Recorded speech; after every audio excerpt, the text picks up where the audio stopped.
Hello అండి, అందరికీ నమస్తే. నేను మీ Gauravkrishna. Welcome back to our channel wall poster. Maha Avatar Lakshmi Narasimha 2025 July 25 తారీఖున వచ్చిన ఈ సినిమా బాక్స్ ఆఫీస్ని కొల్లగొట్టిందని చెప్పొచ్చు. పూర్తిగా బాక్స్ ఆఫీస్ని షేక్ చేసిందని చెప్పొచ్చు. కేవలం 15 కోట్ల రూపాయలతో తీసిన ఈ సినిమా బాక్స్ ఆఫీస్ దగ్గర 350 కోట్ల రూపాయల వరకు వసూలు చేయడం జరిగింది. అప్పటి వరకు ఇండియాలో యానిమేటెడ్ మూవీస్ తీస్తే నడుస్తాయా అన్న క్వశ్చన్ మార్క్కి ఇంకో క్వశ్చన్ మార్క్ జోడి చేయడం జరిగింది. సో ఏంటంటే, సరైన కథను ఆధారంగా తీసుకొని తీస్తే ఖచ్చితంగా ఎలాంటి సినిమా అయినా నడుస్తుంది అని చెప్పి అశ్విని కుమార్ దాదాపుగా 2-3 సంవత్సరాలు కష్టపడి లక్ష్మీ నరసింహుడి కథ ఆధారంగా మహా అవతార్ లక్ష్మీ నరసింహ సిరీస్ని తీయడం జరిగింది. ఇది ఓవరాల్గా 7 సిరీస్లో వస్తుంది, మాట్లాడుకుందాం. బట్ ఏంటంటే, ఆ సినిమాని తీసుకొచ్చి, అంటే మహా అవతార్ లక్ష్మీ నరసింహ సినిమాని తీసుకొచ్చి ఏంటంటే, లక్ష్మీ నరసింహుడి కథని ఈ జనరేషన్ పిల్లలకి, ఈ జనరేషన్ కిడ్స్కి అర్థమయ్యే విధంగా ఆ సినిమాని యానిమేటెడ్ రూపంలో తీసుకురావడం జరిగింది. ఏకంగా థియేటర్లన్నీ గుడిలా మారిపోవడం జరిగింది. అలాంటి అద్భుతమైన ఒక సృష్టిని అయితే సృష్టించడం జరిగింది అశ్విని కుమార్. మరి అక్కడితోనే ఆగిపోయింది అంటే అక్కడితోనే ఆగిపోలేదు. ఓవరాల్గా 7 సిరీస్లో రాబోతుంది. మొదటి సిరీస్ అనేది 2025లో మనకు ఆల్రెడీ లక్ష్మీ నరసింహ అవతారంలో మనకు రావడం జరిగింది. ఇక సెకండ్ సిరీస్ వచ్చేసి మహా అవతార్ పరశురామ్, దానికి సంబంధించి టీజర్ వచ్చింది. సో ఈ వీడియో దానికి సంబంధించిందే.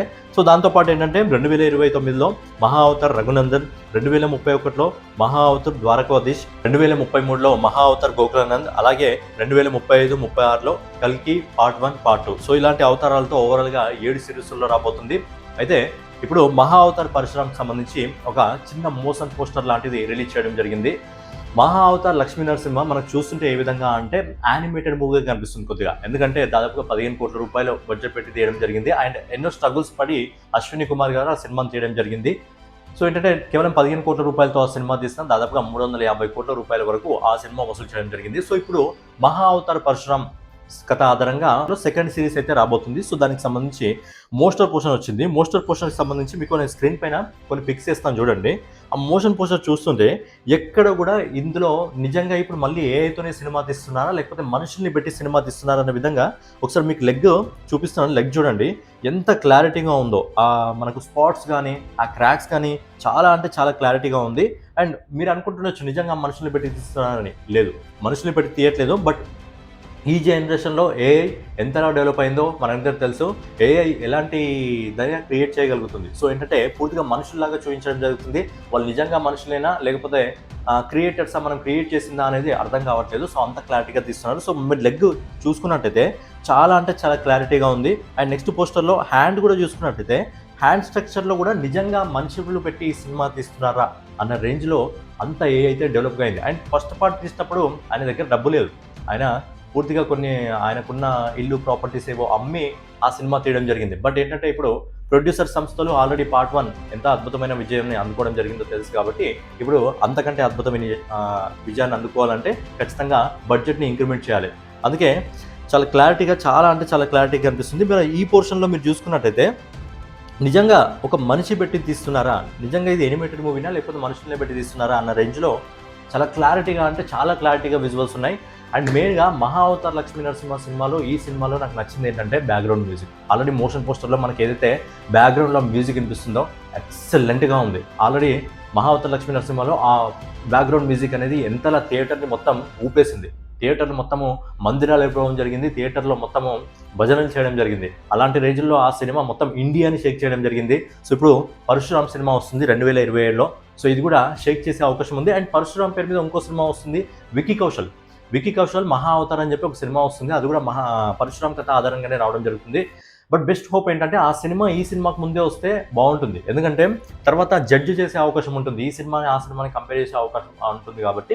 సో ఏంటంటే, ముందుగా వికీ కౌశల్ నటిస్తున్న సినిమా వచ్చేస్తే తర్వాత ఇది వస్తే ఏం కాదు. లేకపోతే కొంచెం అటు ఇటు అయినా సరే ఈ సినిమాతో ఆ సినిమాని మళ్ళీ కంపేర్ చేయడం మొదలు పెడతారు కాబట్టి ముందు ఆ సినిమా వచ్చి ఆ సినిమా విడుదలైన తర్వాత ఈ సినిమా 2027 డిసెంబర్.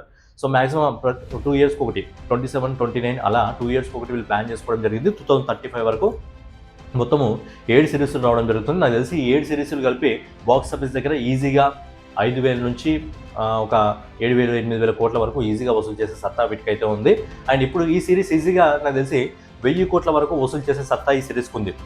ఏంటి భయ్య 1000 కోట్ల ఒక యానిమేటెడ్ మూవీకి అనుకోవచ్చు. బట్ ఏంటంటే, అశ్విని కుమార్ గారు ఆ మధ్యలో ఒక మాట అన్నారు. ఏంటంటే, ఏదైతే పరశురామ్ కథ ఉందో, ఈ పరశురామ్ కథ తీస్తున్నారో దానికి ఒక హీరోకి సంబంధించిన ఫేస్ని మేము పెట్టే అవకాశం ఉంటుంది అని చెప్పి అప్పట్లో ప్రభాస్ గారి పేరుని ప్రభాస్ గారిని చూస్తున్నట్టు. సో మరి నిజంగా ప్రభాస్ గారి ఫేస్ని ఇంక్లూడ్ చేస్తారా, లేకపోతే ఇంకెవరైనా ఫేస్ని ఇంక్లూడ్ చేస్తారా?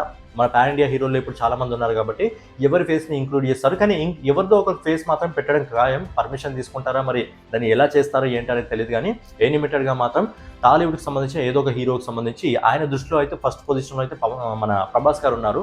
మరి ప్రభాస్ గారు కాకుండా ఇంకెవరు ఆ క్యారెక్టర్కి, పరశురామ్ క్యారెక్టర్కి సెట్ అవుతారు అనేది మీరు కూడా మీ ఒపీనియన్ కామెంట్ రూపంలో తెలియజేయండి. బట్ ఆయన ఒకసారి ఆయన మనసులో మాట చెప్పడం జరిగింది. మరి ఆయన చేస్తారా చేయరా అని పక్కన పెడితే ఆయన మనసులో మాట అయితే ఆయన చెప్పడం జరిగింది.